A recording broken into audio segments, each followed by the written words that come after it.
Utah politics. So we do begin this morning with independent candidate for U.S. Senate, Evan McMullin, here to discuss the race against Senator Lee. Great to have you back on the show. Thanks so much for being here. Great to be with you, Glenn. The stage is set now. You've been able to campaign up to this point, but now it's official. So how do things change now that you look forward to the general knowing exactly who you're facing up against? I think things won't change more than they will change, in the sense that I'm running a campaign to stand up to Washington's broken politics. Our country has really been engulfed in the politics of division and extremism recently over recent years. And it's weakening the country. It's hurting Utah. I believe Mike Lee has decided to embrace those kinds of broken politics, and it's time for us to offer an alternative as Utahns, and that's what we're campaigning to do. So I've asked Democrats, Republicans, Independents to join our coalition, and that's happening. Our coalition is building, and we like our prospects in the months ahead. Talk about running as an independent. To my knowledge, the state of Utah has never sent an independent senator to Washington, D.C. How did that all come about, and at what point did you say, yeah, we can make this happen? Well, other states have. We haven't as Utahns, but other states have. So this is totally doable, and in fact, now the race is a dead heat. So this is possible, and it's possible because a majority of Utahns want to replace Mike Lee, according to our polling. This is now a neck-and-neck race. We know that we have to build a coalition of principled Republicans, Democrats, and Independents who are willing to put country over party in order to prevail. And that just also happens to be the kind of leadership that Utah needs, I think, and the kind of leadership that the country needs from Utah. That's what we're building here. We're standing up to our broken politics and offering an alternative that I think can help our country move forward and overcome major challenges. I haven't seen your internal polling, but you're also referring to a poll recently by the Hinckley Institute of Politics and Deseret News, which has you within about 4 votes. But in the back of a lot of minds, people are asking, will Utah really send an independent to Washington? So how do you answer that question and bring people to your side? I think what we're seeing is that Utahns are ready for change. They are so tired of the broken politics. I mean, let's just start with what the challenges we're facing here. Everybody knows them already, but let's mention them. You know, high gas prices. You go to the pump, you're paying $5 to $6 a gallon. Food is costing more. High cost of healthcare. We've dealt with that for a long time. We've got air quality issues, lack of water. The challenges are mounting. So Utahns want to see change. They see other leaders in our state and that we send to Washington working constructively to find solutions to major challenges. And we need that kind of leadership out of both of our senators. Mm-hmm. Not, we have one senator, Senator Romney, who I think works very constructively. If we prevail, I'll work very closely with him on a wide variety of issues. And then you have Senator Lee, who's made a name for himself being embracing the politics of division and extremism and getting very little done, if anything, for the state and the country.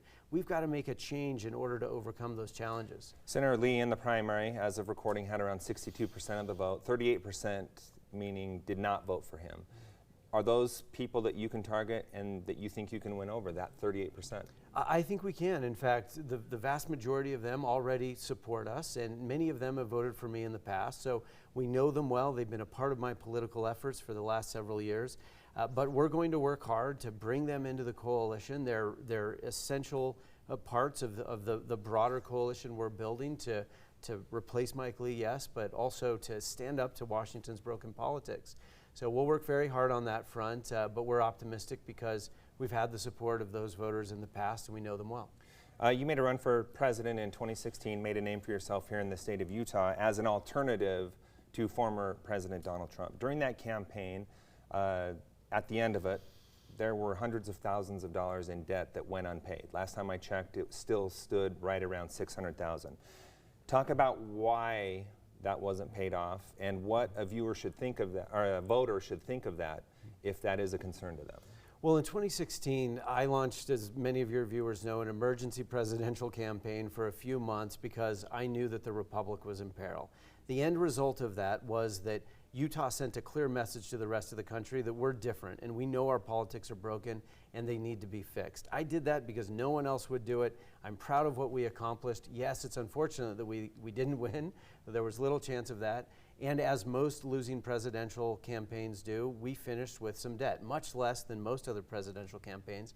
but still we did. I'm committed to paying that down, but now we're focused on the threat that we believe the country faces now, and that is the politics of division and extremism that are tearing us apart.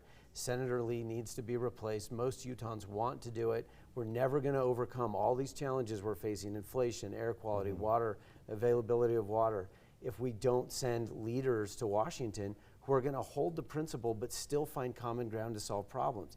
Another thing is this, our politics are broken because party bosses, special interest groups, and extremes have far too much influence. Senator Lee has received over $4 million from special interest groups. In our first quarter in the race, about 42% of the money he raised came from special interest groups. We've got to stand up to the broken system that we have and to the money in politics. I've committed to not taking any money from special interest groups or super PACs, and that stands in a stark contrast to what Lee is doing. And if you wonder, why isn't Lee representing you if you're a Utahn?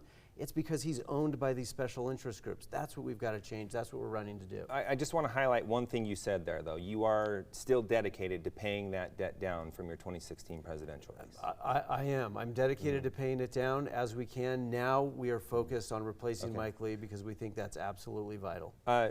You left the Republican Party before 2016 to run as an independent. So talk about your political philosophy. How do you define it? Are you a conservative at heart? I'm a conservative like I always have been, and what I mean and what I've always meant by that is two things. Number one, one of the founders of conservatism, Sir Edmund Burke, I won't get too much into the weeds on who he was, but he believed that conservatism was about preserving our institutions, the institutions that protect liberty and justice for all.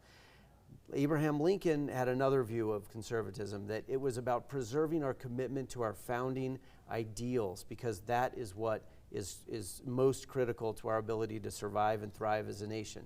So when I talk about being a conservative, it's about those things: preserving our system of self-government, our elections, the rule of law, or in the Lincolnian sense, our commitment to the truth that we are all created free and equal, and therefore we have leaders who are accountable to us through a representative government. In 2016, you made it very clear you thought Roe v. Wade should be overturned.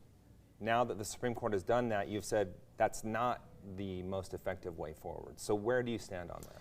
I'm pro-life, and I'm seeking ways that the country and our state can move forward constructively on a range of issues that have been tearing us apart for years. This is one of them.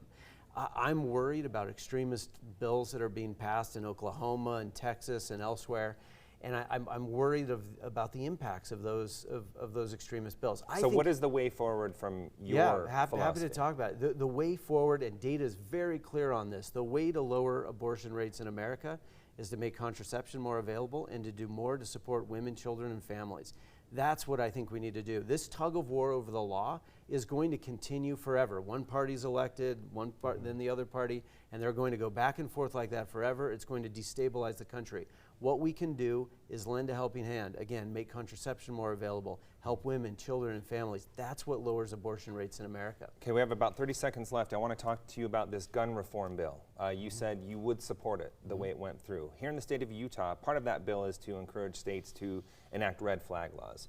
That has been tried up on Capitol Hill the last couple of years, and it did not pass. In fact, the state representative who ran it ended up losing his seat in convention.